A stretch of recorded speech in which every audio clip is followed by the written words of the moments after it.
At yun na nga, pagkalipas ng 3 mahabang taon ng hindi pagbibisikleta, ay nakalabas na naman ang aking asawa. Maliban sa first time niya lumabas ulit sa kalsada, ay nagpalit na rin siya ng kanyang gamit na bisikleta, na ngayon ay gravel bike na. At kitang kita mo ang bakas ng ngiti at saya sa kanyang mga mata. Ngayong araw na ito ay napagdesisyon na namin na magbisikleta papunta ng UP Diliman. At kahit pagod ay talagang kitang kita mo naman ang saya sa kanyang mga mata. At eto naman ako.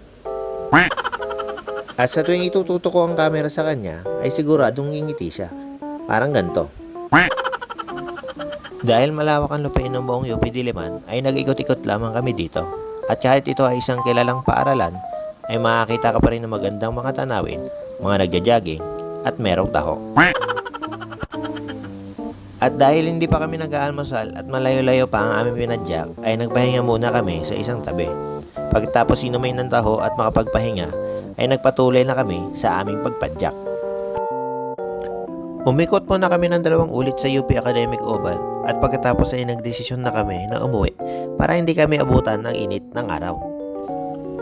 Kung dati ay sa gilid ka lang ng circle makakapag-bike kasama ang mabibilis at mabait na sasakyan, ngayon ay meron ng lihito mong bike lane ang pwede mong daanan. Hindi man perpekto ay malaking tulong ito dahil hindi ka na mag-aalinlangan at sigurado ka sa iyong kaligtasan.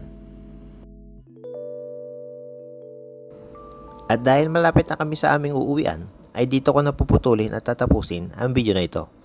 Abangan ang susunod na kabanata. Maraming salamat.